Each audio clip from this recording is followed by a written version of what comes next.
really do appreciate all the nice things everyone has said over the course of the last 3 days. It's been wonderful to connect with folks, new people, friends from many, many years, and it's really terrific to end on such a positive note here. So I'm going to waste no time in introducing our keynote speaker that's going to wrap things up, and I'm so excited. John O'Leary experienced a horrific accident at the age of 9 when he was burned over most of his body in a garage fire. For many years, understandably, he wanted to hide away from the world and wanted nothing else but to be normal again. But he eventually realized that he had no choice but to accept himself as he is. And since then, he has devoted his professional life to helping thousands of others overcome their challenges and to inspire them to embrace new possibilities. So please join me in welcoming to the stage our last and probably best keynote of the week, Mr. John O'Leary. Thunder, feel the thunder.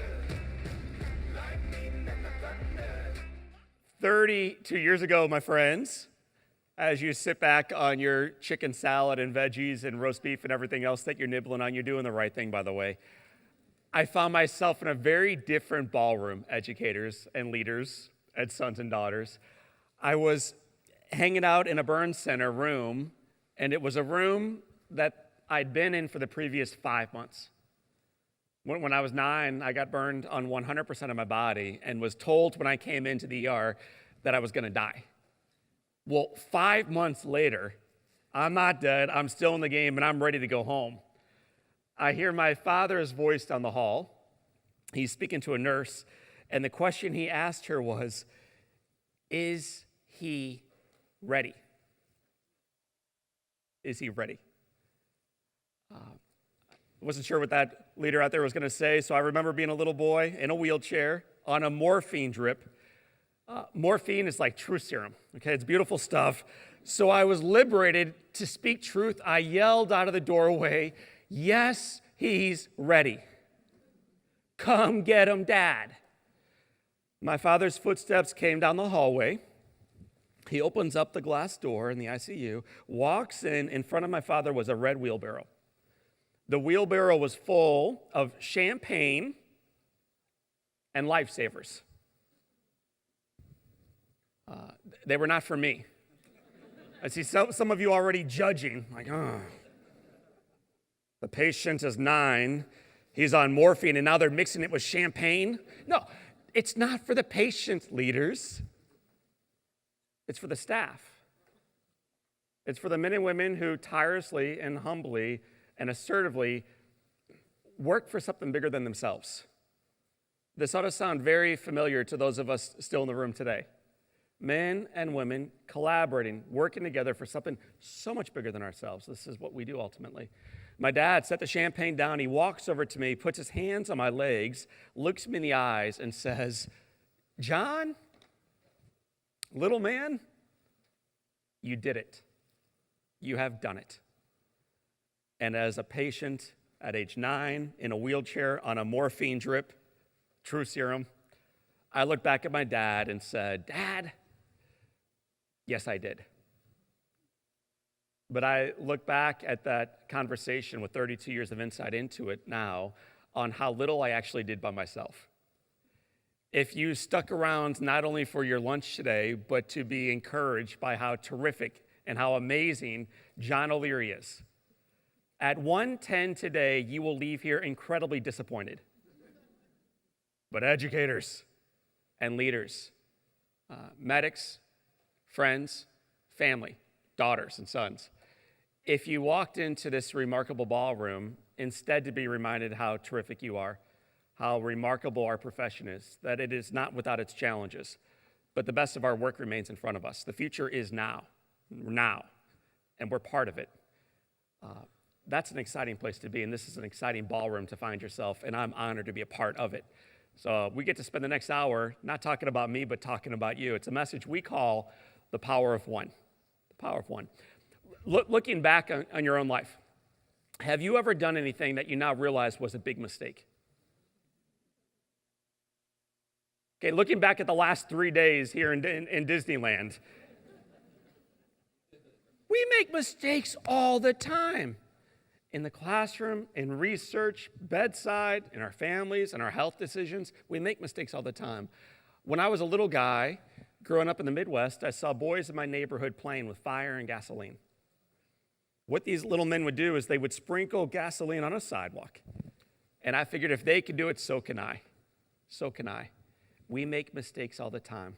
When things blow up, when headwind blows our way, when we face struggles in the classroom, on campus, bedside, in life, and when we choose to be a victim to the struggle, what is the victim's favorite question to ask? A little louder, please, class. Let's see. This morning in Disneyland, as the sun shines outside of the ballroom, as Mickey plays down the street, as lunch is placed in front of you, as chandeliers hang overhead, as opportunities blow in front of us, I'd like to give you 3 questions to stop asking. There are challenges, no doubt, but we will not be defeated by them. Okay, so I want to focus on how we can overcome by first giving you 3 questions to stop asking. Okay, stop asking, why me? The second one, who cares?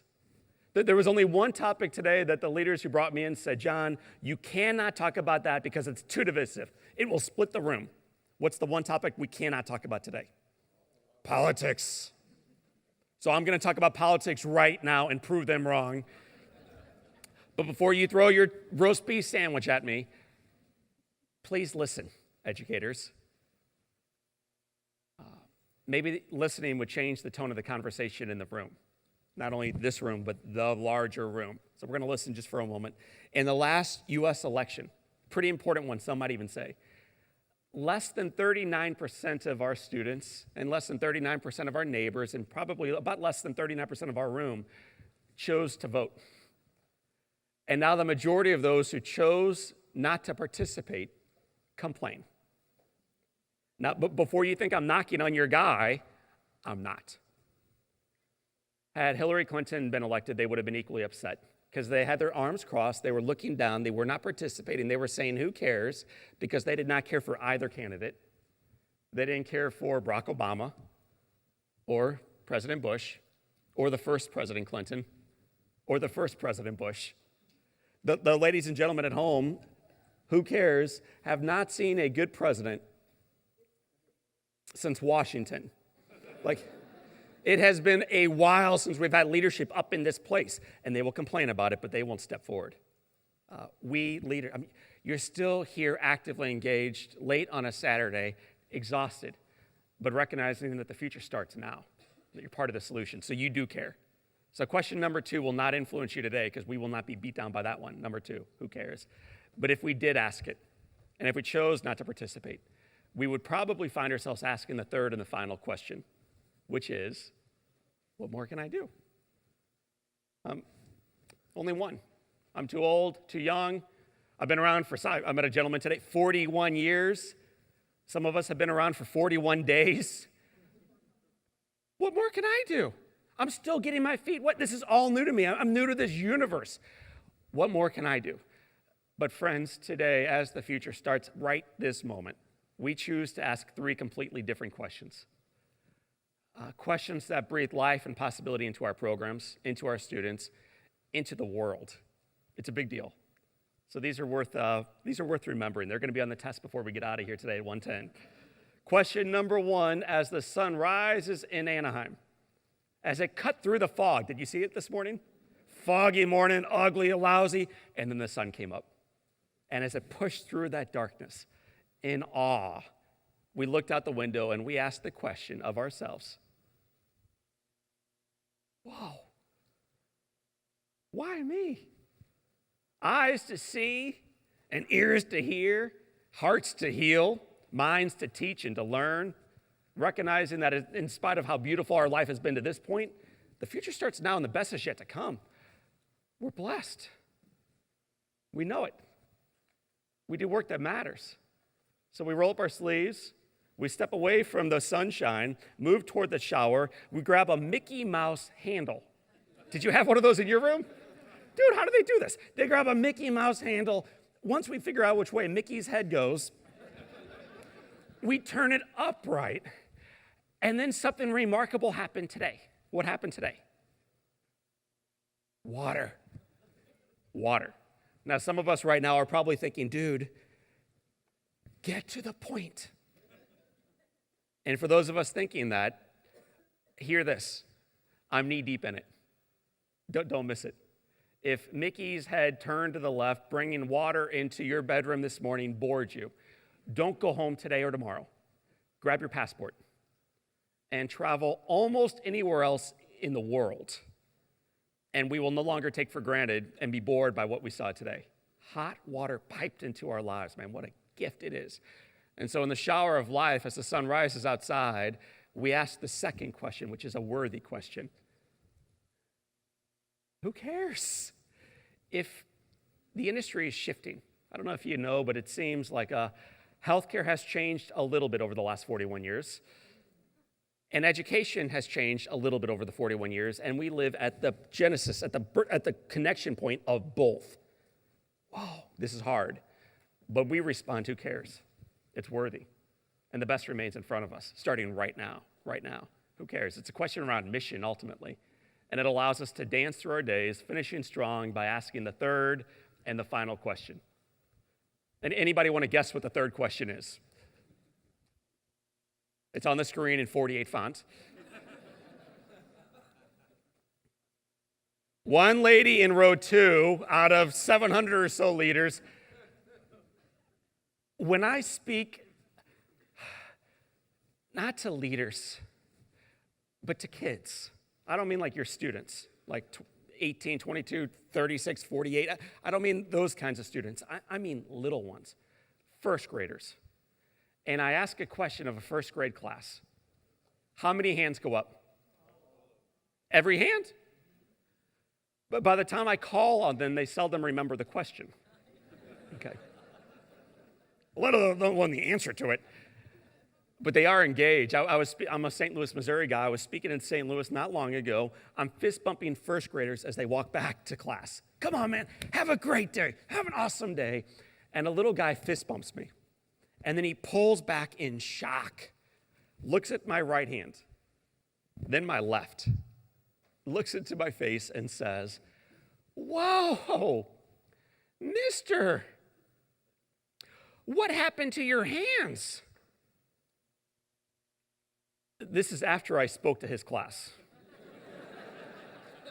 So if some of you are like, well, that's a good question, brother, we want to know.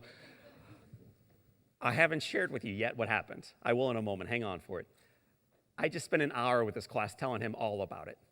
So I take my slice of humble pie. I know we all take that bite from time to time in our own classrooms of life. I kneel down and I say, well, little brother, when I was 9 years old, I was burned in a house fire. And he looks up at me with bright eyes and says, oh my gosh, we had a speaker this morning.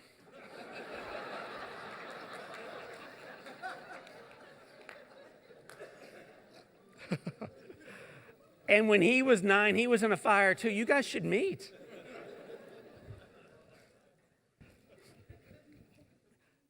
Children. I love the way they participate. When I feel beat up by the headwinds we face as a family, as a city, as a university, as a program, as a country, or as a global community of one, I look away from the mirror and I find a child. And I see within themselves what I may not have seen within myself. It's called grit, determination, believing that, in fact, the future does, in fact, start right now. What a gift it is. Why miss it? They're on fire for life. When I have the honor of being brought into the schools later on in life, and I speak to seniors in high school, future leaders, and I ask them a question. How many hands go up, educators?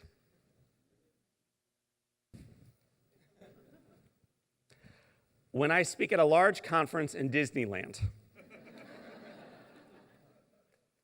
And I put the answer on the board. After asking for help 3 times, one lady in the second row participates. My ask on behalf of all of your students and the hundreds of thousands of lives that will be impacted through your work. There's gravitas here. Show up, engage, celebrate the gifts that are in front. Don't miss them. Don't miss them. Don't wish it away. So today, right now, it's starting. It starts right now. So leaders, friends, faculty, staff, educators, sons and daughters, what is the very first question that we will be talking about as we move into the afternoon? One more time, a little louder, please. Why me? Eyes to see and ears to hear and hearts to feel and leaders to inspire to do outstanding healing work going forward. Why me? It's mission work. Why me? And I get paid for it. Why me? When I was a kid, I saw those boys playing with that fire and gasoline. I tried to duplicate their experiment. I walked into the garage, bent down next to a can of gasoline, tried to pour a little bit on top. Before the liquid came out, what shows up first? Vapor, gas, fumes, all 3 answers will work today. In other words, though, leaders, the vapors, the invisible stuff in life and in education and in leadership and in healthcare, in life, it's very seldom what we see coming that burns. It's seldom liquid that will burn us. It's the fumes, the fumes. It is why it is so beautiful to come out to sunny Southern California, to spend a few days with others who understand our work, to connect, to brainstorm, to dream, to learn, to be inspired, and to harness fumes collectively. How incredible, by the way, that in many industries we would view everyone around us as competitors. But in this room, in our family, we view ourselves as collaborators. Men and women who are helping us to identify the fumes, to do even better work, have greater impact going forward. What a gift that is.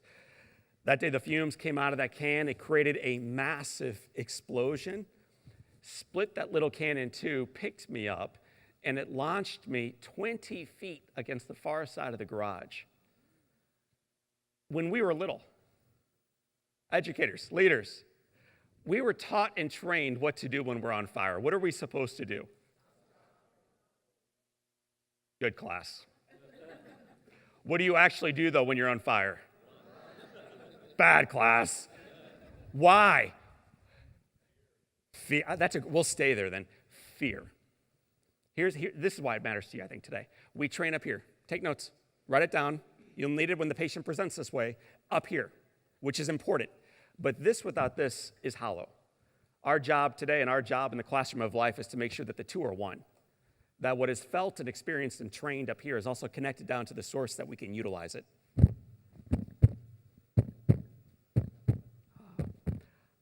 My job in part is to make sure that we live undivided lives going forward.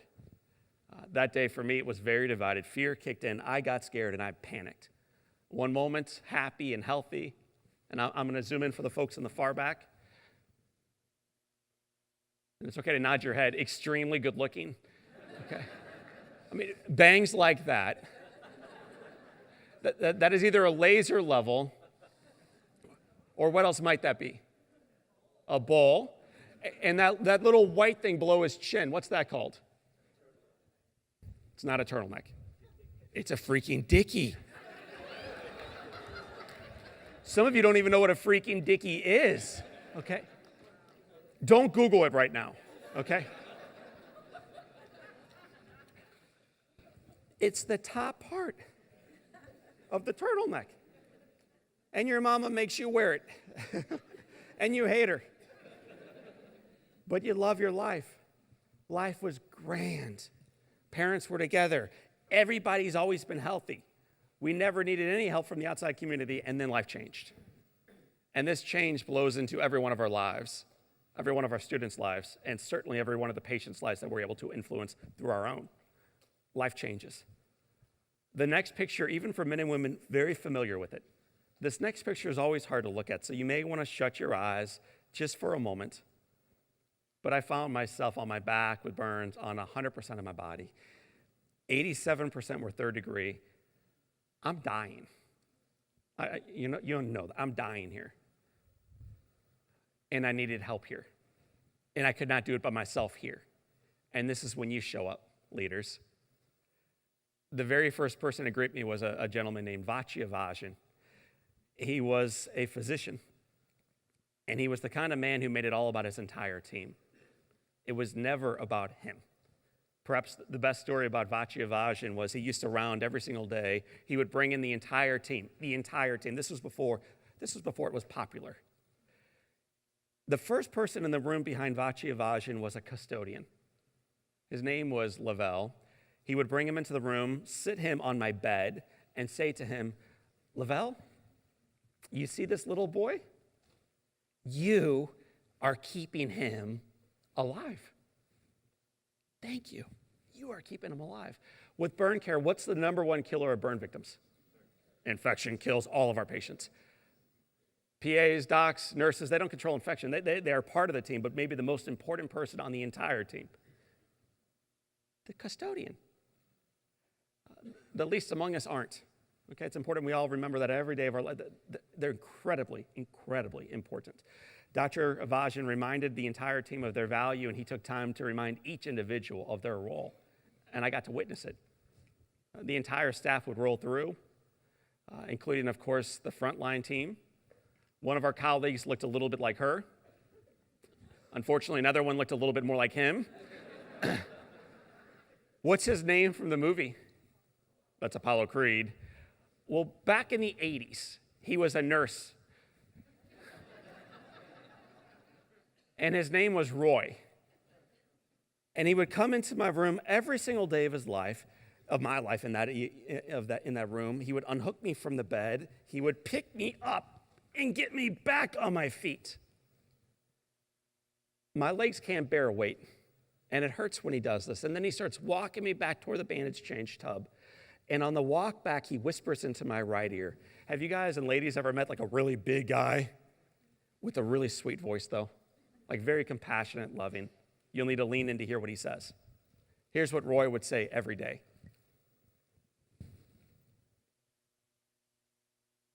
Boy, listen to me. You are going to walk again. You might as well get used to it. Come on, move those legs, because today you walk, and I'll walk with you. Come on. First time I heard him say that into my right ear, I hated him. Because I knew for a fact, leaders, educators, family, I would never walk again. I've seen my legs. I'm never going to walk again. It's okay. I'm okay with it now. And the following day, I'm hanging out in this room, tied down to a hospital bed, can't move. Roy comes in, unhooks my left arm, then my right, picks me back up, and then he says these words to me again, and I'd like you to listen again. But as you listen to these words today, and as you think about how your words influence those that you elevate, listen today through the lens of not fear, but of love, which is the bedrock of both education and healthcare anyway. Love. Listen, because it changes what we hear and ultimately then what we do. Here's what Roy says. Boy, you are going to walk again, and I'll walk with you. Move those legs. Come on. Come on. The future starts now. You got the brand before we did in the room. The future starts right now. Come on. I'll walk with you. This love song goes on for the 5 months that I'm in hospital. I never sing it back to him. I never fully understand it, but he changed my life through it. At the end of the walk was the bandage change. I'm going to show you ladies, show you gentlemen, show you friends, 2 pictures that will be hard to look at. You may want to shut your eyes just for a moment. But it take these men and women, these leaders, 45 minutes to pull off the bandages, and then they do their job. It's called debridement. That takes 45 additional minutes. The entire body's burned 3rd degree from the neck to the toes. They do their job, which is incredibly hard. They pick the patient up, set him on a side table, and then bring him back into his room 2 hours after it began. And then they go on to the next patient and they do it again. And then they go on to the next patient and they do it again. How do they do that, and how do we do what we do? Is it because it's easy? Yes or no? Because you're overpaid? Oh, no? Is it because of mission? And maybe someone impacted your life directly and you hope to be that influence on someone else? Is it because you believe one life matters? And through our work, we have this extension now into the community that allows it to be profoundly important? Do you believe that miracles still happen? Yes or no? I do. Here's visual proof. Her name is Elizabeth Grace. That's my bride. It's also my greatest sales job of my entire life. And there's really nothing close to it. But the night Beth and John O'Leary were married, it wasn't this grand ballroom. It was a much smaller space. But we had family and friends, and we had 2 tables of doctors and nurses, support staff, PAs, baby. The entire team came back, except for one big, tough nurse. Who's missing? Man, where is Roy? Roy moved to Brownsville, Texas, and I never saw him again, which stinks because it would have been so cool to have him seated there in church when his boy stood on the altar, started sweating profusely. What am I doing? The lady walks down toward me with her father. We meet and we greet. We exchange our vows. We turn and kiss. And then Lisa and family, we do this. What do? Walked. That picture you saw previously hangs in our living room at home. I love it. I love everything it stands for. But I also know the truth behind it. They knew the science. They knew what was going to happen. 100% burn, 1987, 87% third degree. They know what's going to happen next. They're going to do their best, but they know where it goes. In through their knowledge came heart and vision and presence. And presence. Never lose the power of our presence. Roy walked into that room. Although he's not pictured in that picture, here's what he was saying to me back then. Boy, forget death. Future starts now. You're going to walk. You are going to walk, and I'll walk with you. I just wish he knew the impact that he made in my life. Years and years and years have passed. I'm speaking in Alabama. At the end of a conference, the gentleman in charge pulls me back up on stage, and he says to me, fella, all summer long, you have been shining light into our darkness. We wanted to reflect a little bit of light back. Okay. He said, John, you had a nurse who did great work for you. And I said, man, I had an incredible team that did incredible work for me. He said, that's true, but you had one in particular, large African-American man. What was his name, John? Do you guys remember his name? I'm sorry, a little louder, please. So I said, Roy. He said, what would he say to you? Do you remember what he used to say? Boy, you're going to walk again. And then what? Hey, educators, don't miss the last piece, because it may be the most important thing that we offer our students. I'll walk with you. You're not on your own. It's really important we hear this in the classroom of life, too. You're not on your own anymore. In a community, 51% of the nation feels isolated and alone. There's an epidemic of loneliness going on. I'll walk with you. What an important lesson to make sure that a student hears loud and clear in your classroom of life. So I say that, and the gentleman behind the podium says this. That is not what he would say. I bet you what he would say would sound more like this. And then I hear this loud boom. And then the voice of God from overhead. And the voice says loud and clear, boy, you are walking again. I am proud to walk with you. They pull back some blue curtain, and into a stage in Eufaula, Alabama, steps Nurse Roy. They paid a private investigator 3 weeks' salary to find Roy. Dog the bounty hunter would have had him in 24 minutes, okay? That's not even an opinion. That is a fact. And repoed his Chevy. They found him. They did something that had never been done for him in his entire life. Put him on an airplane. His first flight ever was into Montgomery, Alabama. They put him in a town car, something that had certainly never been done for him. They drive him up to a little town. They reconnect him with a former patient, and then we have dinner together that night. It was awesome. While we break from that dinner, he gives me a big, huge bear hug. And he shares with me three things. I'm going to share them with you right now as we touch second base and start running the bases toward third and then home. The first thing he said as he's hugging me is, John, it shocks me that you did something with your life.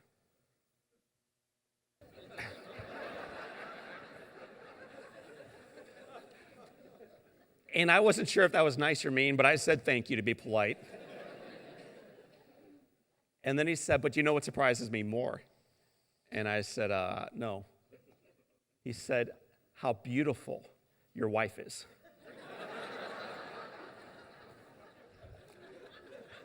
And like, I'm a pretty optimistic guy, but I was pretty sure that was kind of punching down. But I said, thank you. And then he says, but you know what surprises me the most? And I said, dude, I don't want to hear what surprises you the most. You've done plenty of damage. But educators, leaders, sons and daughters, colleagues and family, I'm going to tell you what he shared because I think it's important we all hear. Because in the classroom of life, it sometimes gets hard. Here's what he said. John, what surprises me most about this whole story is to learn after 24 years that my work mattered. I did my job, man. And then I burned out, which is something I would imagine every one of us in this room can relate to. That struggle of, is it even worth it? Can I continue forward? I'm doing more and more and more, less and less and less. I'm tired all the time, and there's no Calvary coming to help. He said it is to learn after 24 years that I mattered. Maybe as much as anything else I might do for you today and with you today, it is to remind you, leaders, that you matter profoundly. That the world is significantly better and safer and healthier because you are part of it, and because your students are now part of it, and because we are part of the collective solution. So what I'm going to do right now is put a question on the screen, reminding us that we matter, and reminding us that we're fortunate, and to invite you just for about 60 seconds or so to reflect on, why me? What do you love about your work? What do you love about your students? What do you love about our patients, for those of us who've been over on that side as well? What do we love about our lives and our freedoms and our Mickey Mouse ear cookies that were freaking good? Make a list. I find most of the lists we make are either things we have to do or things we do not have. What's on the list of things you possess? Why me? I am grateful for. And as you make that list, you'll have about 60 seconds. I invite you to add one more item onto it, a name of one educator, one teacher, one leader, one spouse, one rabbi, one pastor, one whomever who has inspired you to do even more with your life, to become the best version of yourself. Who's your one? Who's yours? You'll need an answer. In about 60 seconds, you'll be sharing. Before you share, I go first. Mine's my mom. Mom was tough, but fair. I came home from the hospital on a Saturday. I looked a little bit like this. It was a dogfight, but we made it home. The doorbell rings on Tuesday. That's 3 days after coming home. My mother goes to answer the door, and immediately when someone walks into our house, I recognize the woman's voice. It's Mrs. Bartello. Did you know her? She's my piano teacher. I'm not going to play piano when I get older. I'm going to play baseball professionally. Why is she here? Because if there's one thing I know leaving the hospital as a child, there is one thing I will never do again. What do you think that might be? I will never play the piano.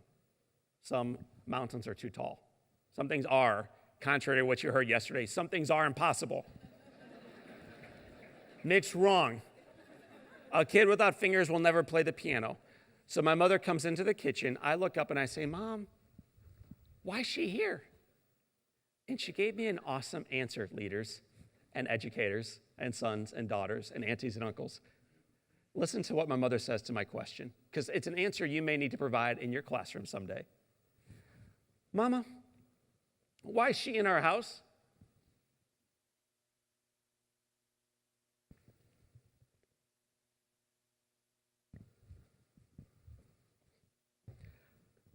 Not a word was spoken. Instead, my mother, who was also an educator, had the audacity to quietly bend down and unhook the brakes of my wheelchair. And we could talk about this one all afternoon and run out of time. How cool it is when someone sees a brake on your wheelchair and they free you. They liberate you of that one. That's what my mother has just done for me. She rolls me away from the table. Down a hallway she takes me. I look up and I say, Mama, where are you taking me, lady? Not a word. Talk is cheap, teachers, educators. Talk is cheap.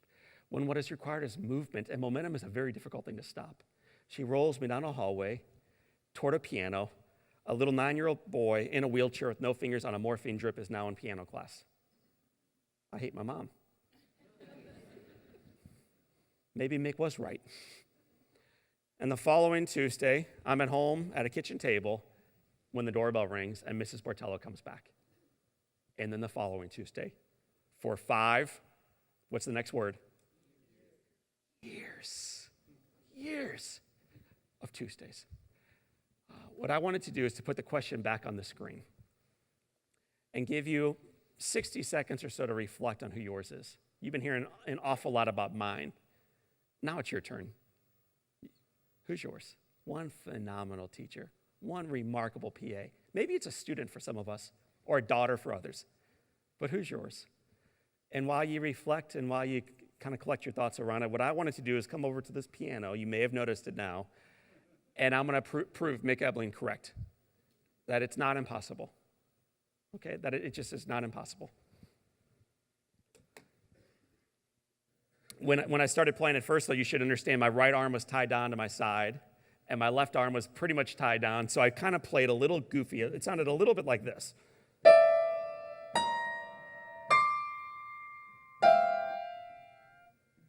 Not bad. But then they freed my hand so I could play one key at a time with one hand, so it sounded like this.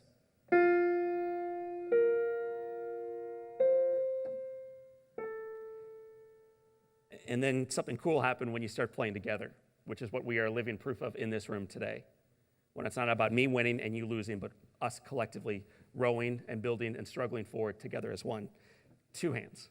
You can make some pretty cool music.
Woo!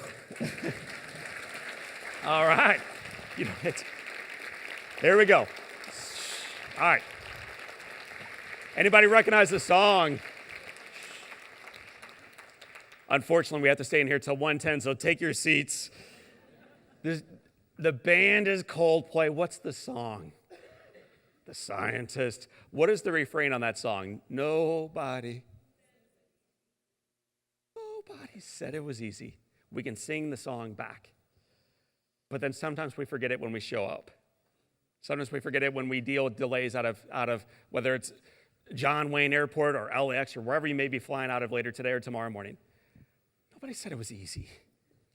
But your work and your mission and your classroom and your hands and your heart matter profoundly. And the future starts now. Yesterday's behind us. It's now. It's now. So as we build forward together, we recognize we haven't done it to this point by ourselves. So I'd like you to think for a moment about one educator who came into your class. Just one. What was her name? How'd she impact you? How did he encourage you? None of us are here by ourselves. Who's your one? And I'm going to be quiet for a moment. I'm going to grab a sip of water over there on the podium, and you're going to turn to a nearby neighbor, answer the question you see on the screen, which I recognize, dude, that's personal. It's awkward. I'm not up for it. So I'm going to help everybody break the ice. Just repeat after me. Hi. This is awkward for me too. Look at me when I'm talking to you. I love you. There is nothing you can do about this. Nothing. And one person, one teacher who inspired me to become the best version of myself is PAEs, leaders, family, friends. Leave the stress behind. Leave the work behind just for a moment. Leave the delays behind in front of you. Leave it behind for a moment. Grab a friend, share the love, and then lean back as someone else talks a little bit about a hero in their lives. Okay? So I'm going to be quiet just for a moment. I invite you all to grab the microphone, grab a friend. The only rule is today and every day, you can't do it by yourself. You can't do this by yourself. It is way too hard. But together, it's on. It starts now. So ladies, gentlemen, grab a friend, please. 90 seconds. Quick shares.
All right, leaders.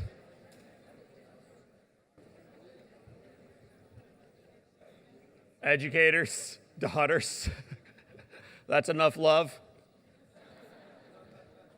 Back to work we go. Whistling while we go. Here we go. I got to be honest with you. When you come in after lunch, it's kind of occasionally a tough slot because people are tired. It's been a long couple days. There's a lot on our minds. Our heads are pretty full. And now there's roast beef and turkey and veggie sandwiches in front of us. And then you get to lean into a friend and share an influence in your life, and the entire ballroom lights up. Just lights up. Love has the ability to do this in all classrooms, wherever they may be.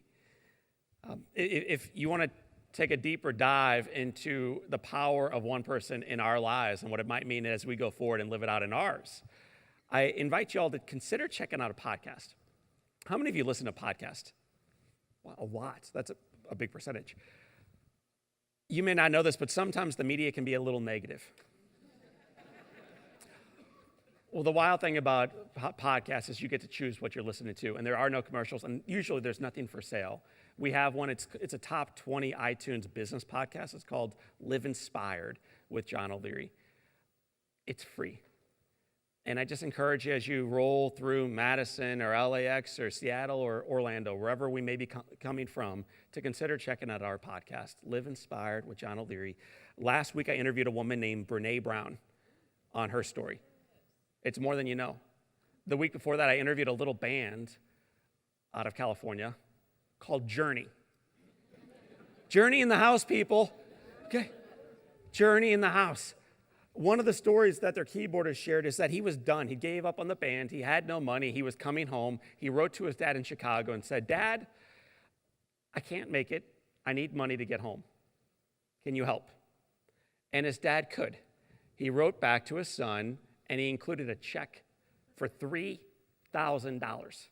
1978, that's major money back then.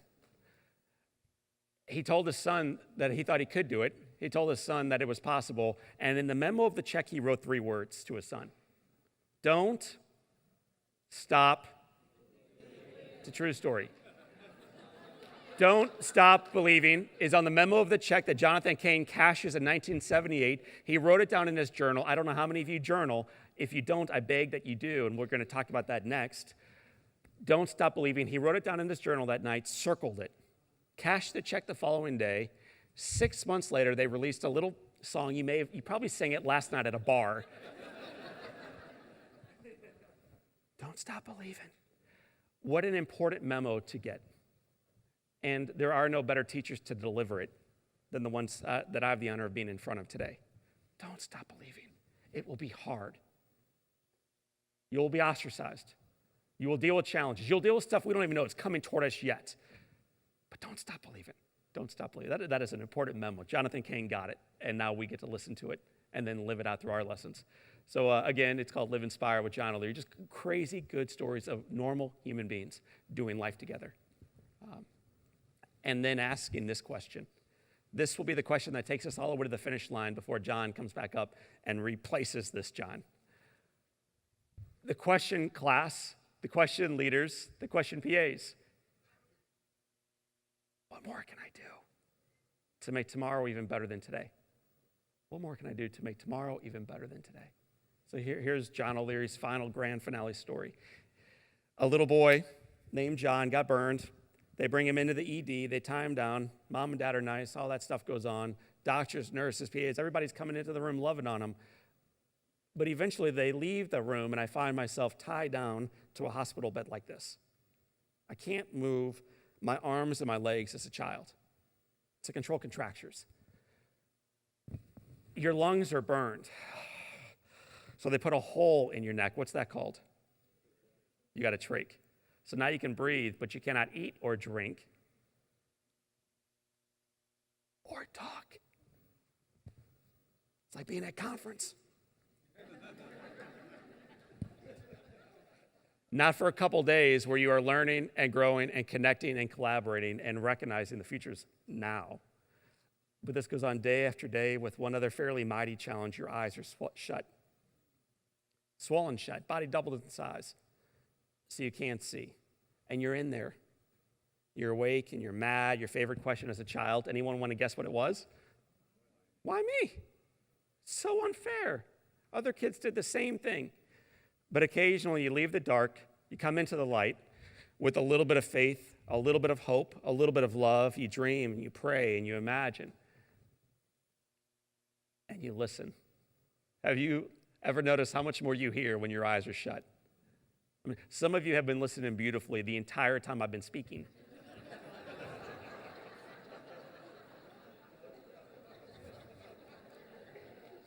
Some of us were partying with Mickey a little too late last night, okay? When your eyes are shut, you hear. And the challenge, candidly, in our rooms of life is that we are so busy, we seldom get the opportunity to listen. We're sprinting, doing more and more with less and less. Things coming at us from a million different directions. But I'm encouraging you to bake in time throughout your days, even if it's just a minute, to listen what's happening around you and within you. I had months, and growing up in my community of St. Louis, Missouri, there's basically one thing we like to do in the summertime. I like baseball. I thought what happened last night in LA was awesome. Baseball is awesome. What a sport. Well, I'm a Cardinal man. That's my team. There's our stadium. There's our arch.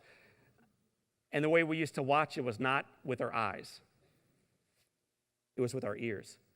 There was an old Hall of Fame announcer in the Midwest, some of you may have heard of, named Jack Buck. And if you don't know that name, that's okay. I bet you know his son. He broadcast an 18-inning game last night himself. And his name is Joe Buck. Joe's great. But he's not my hero. His daddy was my hero. I never met the guy. But I loved him. I just grew up loving Jack Buck. He was the voice of our summertime. I got burned on a Saturday. And on January 18th, which is the very following day, I'm laying in a hospital bed like this, dying. And my door opens up, footsteps walk in, a chair gets pulled across the floor. And then I hear this voice. This one loud, big, booming voice, and it says to me, loud and clear, "Kid, wake up. Wake up. You are going to live. You are going to survive. Keep fighting. John O'Leary Day at the ballpark will make it all worthwhile." And then he says, "Kid, are you listening?" To which I respond very assertively. To which he responds, "Good." This is a true story. "Good. Keep fighting." And that's my one encounter with Jack Buck. It changed my life. 8 seconds, teachers, educators, leaders, PAs, medics, sons, daughters, friends, colleagues. 8 seconds. Came into my life one time for 8 seconds. I learned later on that he made his way down a hall, leaned his head against a glass doorway, and just started weeping, which, of course, we all know in this room is the sign of great weakness. Yes? I mean, if you're crying every day at work,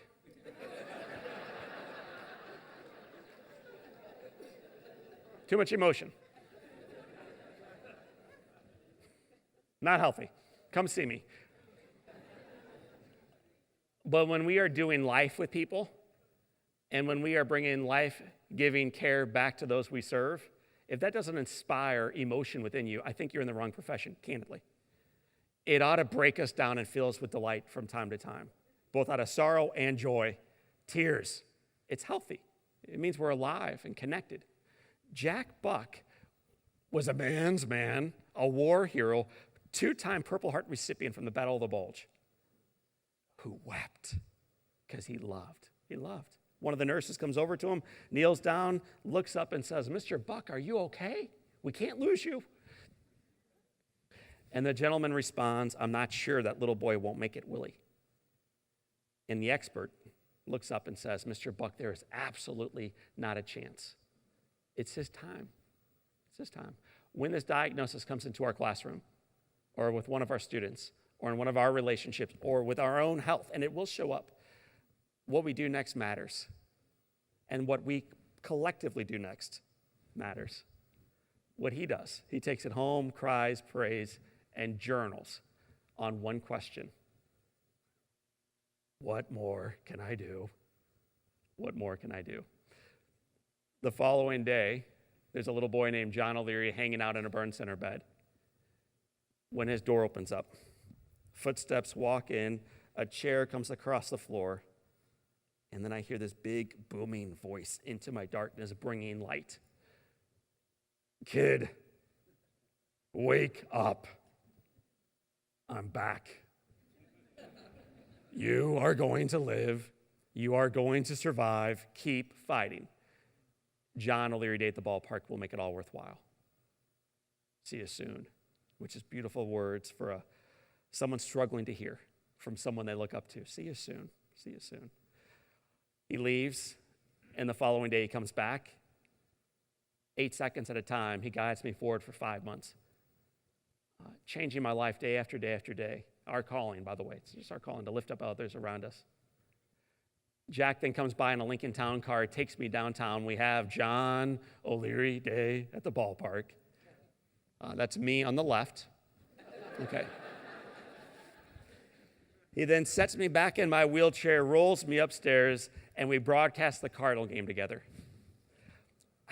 I don't know what your dream was as a child, but for me, it did not get much better than the idea of broadcasting baseball. Here's my chance. He puts a microphone in front of me, and he says on live national radio, "It's John O'Leary Day at the ballpark. The New York Mets are in town. Kid, are you having fun?" And then I look up on live radio and respond very assertively.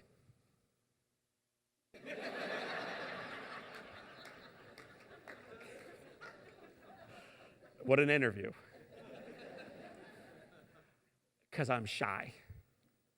And I'm in pain physically as a child and candidly as a man. And I'm struggling with my hands. And I don't like the fact that my body hurts all the time and there's red everywhere.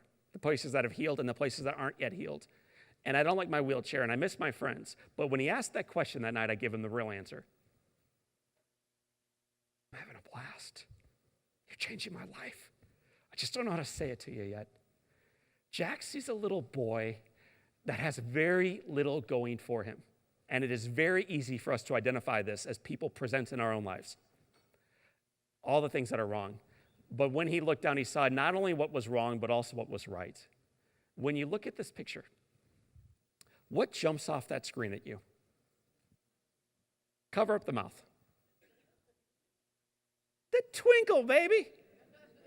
It looks like you're at Disneyland. Is that from Disneyland, brother? No, that's from John O'Leary Day at the ballpark. Jack saw the twinkle and the pain, and what he knew, leaders, they play together. The good and the bad come together as one. The headwind is opportunity. The challenge is a chance to innovate and to lead even better and more effectively going forward. What a gift to prove Mick right, that there is nothing impossible. I believe this, nothing. Jack saw the little boy for the good and the bad, cried, prayed, reflected, and journaled on one question. What question did he ask that night? What more can I do? In almost every audience that I've ever presented in my entire life, I'm inviting them to do more for others.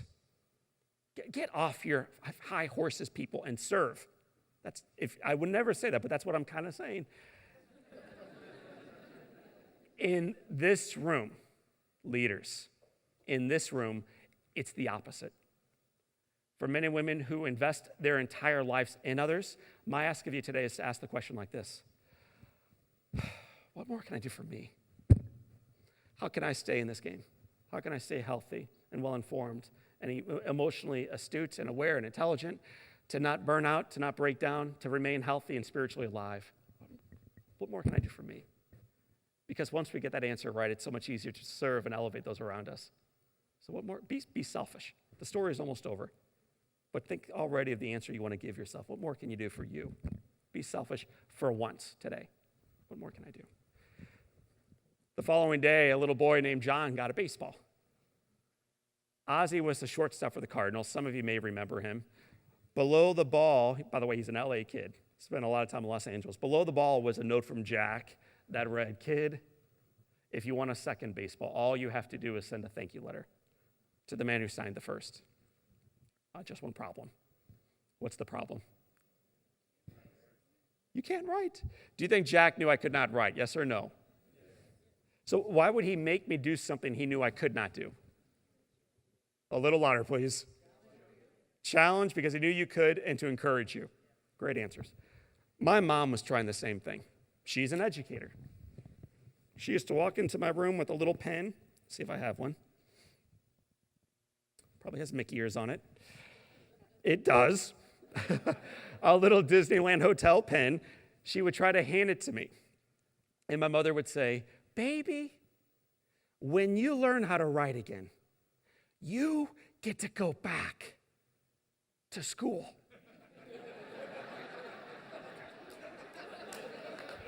Okay. Now, that may have worked for you. It ain't working for this student, okay? I'm a Missouri kid. I've been off for about a year. I'm doing just fine at home. Good education is about encouraging people to rise to the level that we have achieved. People rise up. Do your work like me. Shoulders back. Be here on time. Homework in. Me. Be like me. That's good. But great leadership and great education and great love, PAs, is always. But our entire career is found on this, I think. Meeting people first and foremost with where they are. Okay? As the sirens buzz in the background, recognize this. We are called to come down to meet others first and foremost with where they are. That's what Jack did beautifully. Do you think I wrote the note to Ozzy, yes or no? Mailed it off. Viktor Frankl says, when you know your why, you can endure anyhow. A couple days later, I got a second baseball with a second note that read, kid, if you want a third baseball. Mom, bring me a pen. A couple days later, I got a third baseball with a third note that reads, kid, if you want a fourth baseball. Do y'all see where this is going? You don't. Some of you are like, dude, we were told there'd be no math as part of the second session. 1987, a little math for you at home. Jack Buck, one guy, sends one student 6D baseballs. 6-0. Teaching a little nobody. There's no such thing. That you matter, that we believe in you, and we think the future starts now and your best is yet to come. That's an important lesson to be reminded of at any stage in life. Taught a little boy how to write, which brought me back to grade school. He backdoored the goal. That's okay. Grade school was followed by 4 years of high school. That was followed by 9 years at university. Okay. I don't know why you're clapping for this. Somehow you graduate, miracles do happen, and graduation night, the miracle shows up, love. I never dated in grade school, middle school, high school, or college. That is a long drought. But the drought comes to an end graduation night when love shows up, and you've already seen her picture, so this won't surprise you, but it blew me away. Can I show you, educators, leaders, family, and friends, can I show you the picture of love from graduation night? Yes or no? Here she is. Is she gorgeous? What'd you expect? Love. Love. Sometimes looks like a 19-year-old brunette named Elizabeth Grace. You meet her in July. You haven't yet met her. Gosh, she's pretty. But other times she looks like a 76-year-old man with Parkinson's disease and stage 4 lung cancer. Also very pretty, named Jack Buck. When you see the picture of the man on the screen, do you see a picture of a guy dying? Yes or no? Please. He is robustly and vibrantly finishing strong. Runs through the tape, but before he does, he hands me a package and a note. What do you think the first word on the note was? Okay, I'm not sure he ever knew my first name was John, okay? He would have been a brutal educator. Kid, this means a lot to me. Hope it means a lot to you too. Enjoy, it's yours. Open up the package, look inside. Before I show you what he gave, let me remind you of the question. What's the question, class? For me. Selfish, for once, be selfish. What more can I do for me? Kid, this means a lot to me. Hope it means a lot to you too. Enjoy, it's yours. This is the baseball that I received when I went into the Hall of Fame. It's made of crystal, it is priceless, and there's only one like it in the entire world. Don't drop it.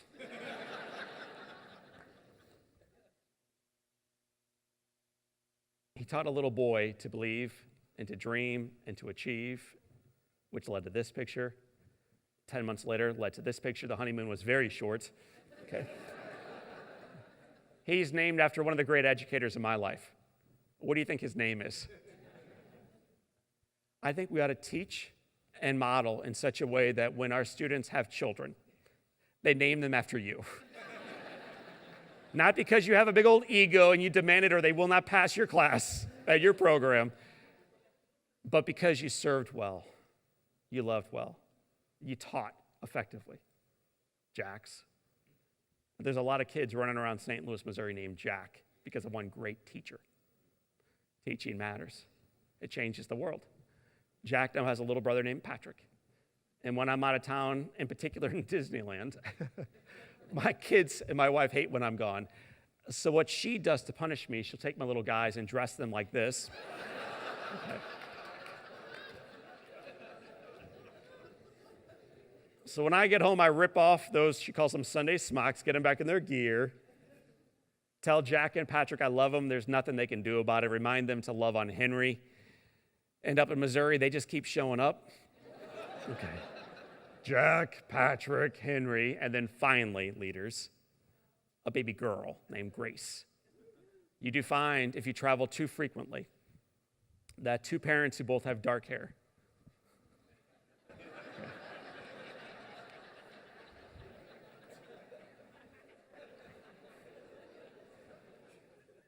Can I have two kids with blonde? So I'll be coming back to your conference next year. We're going to be talking about forgiveness, okay? I believe it's in D.C. It's a perfect city for it. Here we go. When you saw the picture, were you looking at hair color, yes or no? Skin tone, political affiliation, net worth, all this garbage. Garbage. You don't see it. You see what we always see when we're here to heal and love people. Humanity, beauty, love, possibility, and we recognize when we see it, it starts now. It starts right now. So knowing that it starts now, I invite you to ask a self-focused question. You can turn it outward focus here in a moment, but today it's about you. What more can you do to make tomorrow even better than today? But on this day, we start at home for you. One thing, be selfish today for your health, for your partnership, for your marriage, for your singleness, for your addiction, for your dream, for your finances, whatever it might be. What more can I do for me? Be selfish. And I ask you to make a commitment around it. Sarah, as she came out a moment ago, said, how many of you have a takeaway or two? And like 7 hands went up. I have a tough time believing that not every hand should have both hands. Everybody should have 2 hands up. We've been receiving takeaways the entire time we've been in Disneyland. I'd like you to grab one more takeaway today, right now, and make a commitment around it. Okay. One thing to make tomorrow better than today. If I see you outside later on, I'll be asking, so what was your takeaway? Maybe it's to wake up 1 minute earlier in the morning and journal. Whoa, why me? Why me? Maybe it's to call an old friend, the one you just shared with a colleague in the room, and say, you know what, I haven't told you this before, but I do what I do because you got into my life and you changed me. Let's have coffee when I return. That might be a cool takeaway. Maybe for some of us, it's to journal the question tonight, what more can I do to make it even better? My program, a student in my class, a child in my own life, me, what more can I do? All right. We're almost through. Here we go. How many of you own a cell phone? 7 of you. Okay, the same 7 who had a takeaway when Sarah asked. You are an ambitious lot. For those of you who own your cell phones and you have them on and they've been vibrating and buzzing, I invite you to grab them because this sign will face you at John Wayne Airport and in Burbank and in LAX and anywhere else you fly out of and in every class you walk into beyond today. Lots of distractions. And I want to make sure that you're able to see beyond them. So I invite you as we wrap up to grab your phone and to text me your email address. My number's on the screen. We'll leave it up there for a moment. 314 is the number, 202-5373, your email, or the email of someone you don't care for. I'll take either one. And then hit send, that's all. I'll take care of the rest. Monday morning when you return to work, I'd like to return with you. We call it Monday Morning Motivation with John O'Leary. It goes out to 332,000 folks around the world, and I want to make sure it goes into this room deep. It's also the kind of lesson you could share with your students, other faculty, staff, family. The number again is 314-202-5373, your email, and then hit send. Be done. Be done. I'll take care of the rest. The other side of the story is this one. If you ever need anything, educators, if you ever need anything, ask, hit reply. Our mission is to serve. And if I can ever serve any of you, one of your family members, someone in a burn center in your community, whatever it may look like, someone with a diagnosis they're struggling with, they need a book, ask. It would be my honor to serve those who serve so many. So that's my pleasure. Please take me up on it. 314-202-5373. That's a wrap on that. If you like social media, we do too. We use it fairly frequently. I will be bragging about you today. You can count on this. I haven't seen my physician in a long time. Instead, I see my PA. His name is Eric. And in the last time I had something wrong with my foot, Eric told me about his history. He served 3 tours as a medic. And then he came home and he realized he wanted to continue forward living the message and mission of those that he served. So he became, guess what he became? Of course. And that's my friend. Eric's the one whose hands and whose heart and whose mind helps heal me forward every time that I come to my primary care. Eric, that's who I get to hang out with. To think that one of you may have trained him. I mean, this is the effect that you're having. It's profound. And I'm now a recipient of that love and that knowledge. I thank you for it. I thank you for that. The social media stuff is up there on the screen. There's also a book called On Fire. There were 4 copies sold in St. Louis, Missouri. Okay. It was big. It really went big there. It is a #1 national bestseller. It's in 17 languages. It's going to be available outside later on during the festival, during our celebration. If you'd like a copy to bring back, please consider taking one. And if you want me to sign it, I'd be happy to. And if you don't want a book and you just want a handshake or a hug, awesome. I'm in for that too. Final thing I want to share before John comes back up here. Sometimes when we hear stories like this, the mistake I make when I'm seated in the back listening to Mick or Simon or John, or you pick the person with a remarkable angle, is, wow, great story, great message, but I'm no Mick, and I'm no John, and I'm no Jack. What more can I do? So my question to those of us who feel like I do frequently, like I'm not quite worthy enough, is, well, fine. How did Jack Buck hear about it? Because maybe this is where our work comes back into the picture. How did Jack Buck hear? Was it on carryingbridge.com? Yes or no? Is it because I was a celebrity? Yes or no? I'm a lower middle class kid at the time. It's not from that. It's not on the news. So how did he hear? My next door neighbor's name was Carol. Her bedroom window was launched out of her bedroom at 7:30 in the morning on January 17th. Boom! Huge explosion. So she sits up, she takes notice, she brings my siblings into her house, calls 911, and then she starts the phone chain. She calls a friend whose name I don't know. I think there's beautiful irony in there. Who calls another friend whose name I also don't know, who calls another lady named Colleen. Colleen calls her dad. His name was Red Shandings. Red Shandings played baseball in the 50s and 60s for the Cardinals. He gets a call from his daughter, hangs up, eventually grabs his overcoat, goes to a charity auction on January 17th, 1987, and they seat him at the VIP table next to a white-haired gentleman named what? Jack Buck. And while sipping wine and having fun and raising their auction paddles, Red tells his buddy that a little boy was burned in St. Louis. Keep him in your thoughts and prayers, Jack. Jack leaves that evening, tired, like all of us, goes home, and before going to bed, he journaled on one question. This is where it becomes real. What was the one question? He asked that every night of his life. Can you imagine asking it every night of yours? Not like with your hands made in fist, like, what more can I do? to make tomorrow just even fractionally better than today. Okay, I'll try. He goes to bed exhausted, wakes up the following morning, gets into his town car, drives to a burn center, and walks into a stranger's life and never lets go. Yes, because he asked the question, what more can I do? But also because my neighbor told a friend, who told a friend, who told a friend, who told a father, who told a buddy. Our lives matter. We are highly, highly connected in this room and in life. And here's the best news I can share with you today. I'm going to steal a branding. The future starts now, and the best is yet to come. I want to thank you, ladies, and thank you, gentlemen, for the work you do and for the lives you touch. God bless you all. Thank you again. Thank you. Back to the start.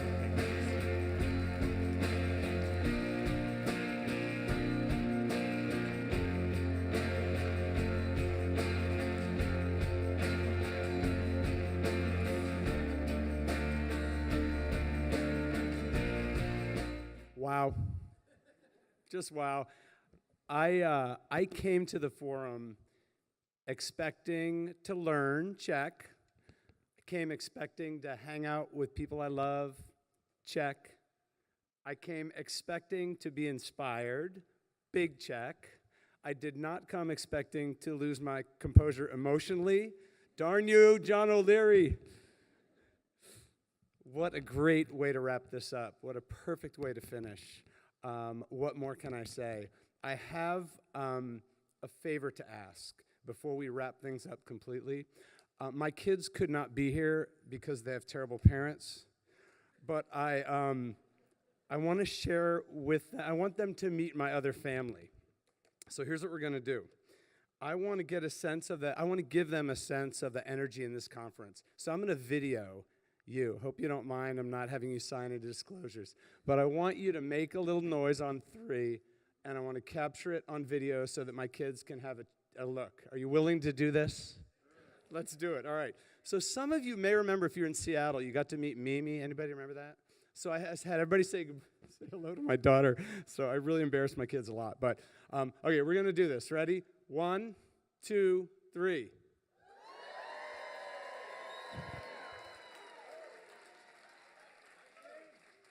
That was okay. Let's do it again. 1, 2.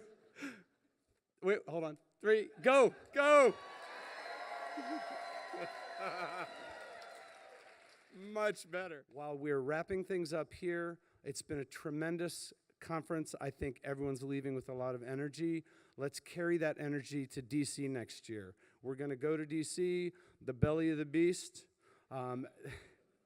And it is not a coincidence that this conference is the year before a national presidential election. That's intentional. It's to get everyone there, to get up on the Hill, to show our collective power and energy. So get psyched for DC. I look forward to seeing you all there. Thank you so much for attending.